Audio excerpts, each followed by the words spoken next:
सम्राट चौधरी जल्दी देर मत करिए, क्योंकि आपने रजिस्टर्ड क्रिमिनल कहा है, पंजीकृत अपराधी कहा है लालू यादव को। तो जब पंजीकृत अपराधी है तो जो पंजीकरण हुआ है अवैध रूप से धन का, वो एकदम कब्जा होना चाहिए। इनको वेतन कहाँ से आया? अब वेतने अगर खरीदे हैं तो दान कैसे लिखा हुआ है? प्रॉपर्टिया में दान कैसे लिखा हुआ है? इनको दान देता है सब और किसी को दाने नहीं देता है। लालू यादव के एक घर थोड़ी है, आप लोग जब्त कर लीजिएगा तो दूसरा घर है, बहुत दरवाजा है। जितना घर है सब ना जब्त होगा, क्यों घर होगा? लालू यादव को कोई दान करता है तो आप लोग दिखा देते हैं, अगर आप लोग को कोई दान करता है तो आप लोग छुपा लेते हैं। हमरा निकाल के दिखा दीजिए हमको। सरकार के पास अनाथालय बनाने के लिए जमीन नहीं है? नहीं, इनको पैतृक संपत्ति 1 बीघा था, मात्र 1 बीघा।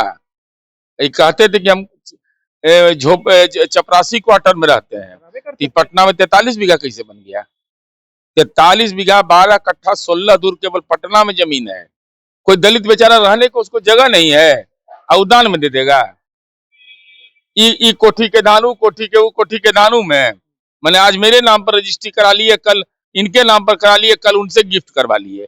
यही तो खेल हुआ। सम्राट चौधरी के पास जब से गृह विभाग आया है तब से वो एक्शन में दिख रहे हैं। अब उनका एक्शन लालू परिवार के वो आवास पे, महुआ बाग के आवास पे भी होने वाला है, क्योंकि जितने भी उनके पास संपत्ति है सबको सरकार अपने अंदर ले लेगी। समर्थन अब जदयू दे रहे हैं, नीरज कुमार समर्थन दे रहे हैं कि उसमें अनाथालय और खोलेंगे। आप लोग लालू जी की संपत्ति से आप लोग को क्या दर्द? किसी को कोई दर्द नहीं है, लेकिन पाप का संपत्ति सामने में दिखाई पड़ता है तो मन में पाप पैदा होता है। आप लोग हड़प लीजिएगा? कोई हड़पता नहीं है। गलत आदमी से अपराधी को देखिएगा और अपराधी संपत्ति बना ले तो नई पीढ़ी प्रेरित होता है कि हम भी अपराध करके बढ़ जाएंगे, संपत्ति बना लेंगे। इन लोग का संपत्ति जब्त होना ही चाहिए। नहीं कहे जब्त होगा, ये कहाँ से आया संपत्ति? कमाए क्या वेतन था? मुख्यमंत्री रहे। अरे हम बता रहे हैं ना, हम एमएलसी है ना 16-17 साल से। मुख्यमंत्री रहे ना। अरे कितना का अंतर है वेतन का? पति पत्नी दोनों। अरे हम बता रहे हैं ना, क्या वेतन मिलता होगा उस समय? ज्यादा से ज्यादा 1 लाख वेतन होगा, 80,000 उससे ज्यादा वेतन हो नहीं सकता है। जब हम लोग एमएलसी बने थे तो 35,000 वेतन था टोटल मिलता था हम लोग को, और आज 1.5 लाख रुपया मिलता है। बढ़ा है ना। तो उसके पहले भी मुख्यमंत्री रहे, इनको वेतन कहाँ से आया? अब वेतने अगर खरीदे हैं तो दान कैसे लिखा हुआ है? प्रॉपर्टिया में दान कैसे लिखा हुआ है? इनको दान देता है सब और किसी को दाने नहीं देता है। इनको पैतृक संपत्ति 1 बीघा था, मात्र 1 बीघा। कहते थे कि हम चपरासी क्वार्टर में रहते हैं। पटना में 43 बीघा कैसे बन गया? 43 बीघा 12 कट्ठा 16 दूर केवल पटना में जमीन है। 25 बीघा है यहाँ, कौन जगह है, मुजफ्फरपुर, गोपालगंज में जमीन है। 1 बीघा जमीन था मात्र। आज हम पटना में खाली मुजफ्फरपुरी सब जोड़ रहे हैं, 75-80 बीघा ज्यादा जा रहा है। ये कहाँ से आया भाई? कौन बिजनेस किए थे आप? आप ही तो कह रहे कि दान में मिला है। दान में मिला तो क्यों दान? यही तो महत्वपूर्ण है। एक दलित परिवार दान में दे दिया आपको। कोई दलित बेचारा रहने को उसको जगह नहीं है, अनुदान में दे देगा। ई कोठी के दानू, कोठी के दानू में मैंने आज मेरे नाम पर रजिस्ट्री करा लिए, कल इनके नाम पर करा लिए, कल उनसे गिफ्ट करवा लिए। यही तो खेल हुआ। सरकार के पास अनाथालय बनाने के लिए जमीन नहीं है? नहीं, सरकार के पास जमीन अनाथालय बनाने के लिए है, बन भी रहा है, लेकिन ये पर बनेगा तो यदि अच्छा लगेगा, शोभेगा ना भाई। महुआ बाग में क्या है भाई? तो महुआ बाग में शानदार किला बन रहा है, तो उसी किला में रहेगा सब। महुआ बाग को कब्जा करना ही चाहिए। सम्राट चौधरी जल्दी देर मत करिए, क्योंकि आपने रजिस्टर्ड क्रिमिनल कहा है, पंजीकृत अपराधी कहा है लालू यादव को।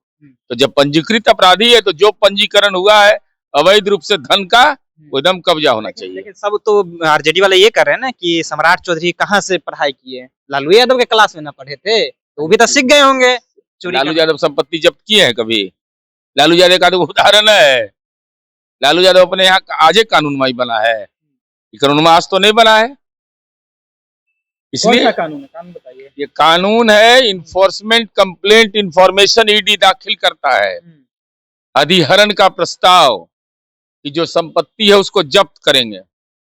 वो संपत्ति जब्त कर करके वहां पर अनाथालय बनावे, चाहे जो बनावे। तो आप लोग कह रहे हैं कि जिस तरह से उनकी संपत्ति है जब्त कर लेंगे, उनको कहना है कि लालू यादव के एक घर थोड़ी है, आप लोग जब्त कर लीजिएगा तो दूसरा घर है, बहुत दरवाजा है। जितना घरवा है सब न जब्त होगा, कि क्यों घरवा होगा। लेकिन लालू यादव को कोई दान करता है तो आप लोग दिखा देते हैं, अगर आप लोग को कोई दान करता है तो आप लोग छुपा हम लेते लोग को हैं। कहा था, हमरा निकाल के दिखा दीजिए हमको। वही तो आप लोग छुपा रहे हैं ना। अरे भाई, तो उनको निकालने में बुद्धि का बटैया बटता है। हम्म। निकालो, कहाँ है, निकाले ना हम लोग का संपत्ति कहाँ है, कौन रोक रहा है। सैलरी घोटाला पर तो हम बोले, तो लीगल नोटिस एगो भेजे और जवाब दिए तो बिल में घुस गए, निकलिए नहीं रहे हैं। घूमने गए हैं ना। अरे अभी न घूमने गए हैं, ये पहले का बात है। दिल्ली से बेचारे आए थे, इमरजेंसी लैंडिंग किए कि हम मानहानि का मुकदमा करेंगे, हमने कोई गलत काम नहीं किया है, हमें कागज है। ऐसे ही बोलिएगा, 11,500 वेतन मिलता है विधायक को। हम अंग्रेजी पढ़ा रहे हैं तेजस्वी जी। अरे ये सब राजा महाराजा है, कुछ से कुछ दस्तखत कर देता है, न देखना है, न पढ़ना है, न लिखना है कुछ। चलिए, तो ये लोग राजा महाराजा है, कुछ से कुछ दस्तखत कर देता है, लेना देखना कुछ नहीं है। अगर लालू यादव को दान करते हैं तो दिखा दिया जाता है, लेकिन इन लोगों को जब दान मिलता है तो ये लोग नहीं दिखाते हैं। ऐसा कहना राजद का है फिलहाल। अब क्या सोचते हैं अपनी प्रतिक्रिया नीचे कमेंट बॉक्स में रखेगा। आप देख रहे थे जनता जंक्शन, बहुत बहुत धन्यवाद।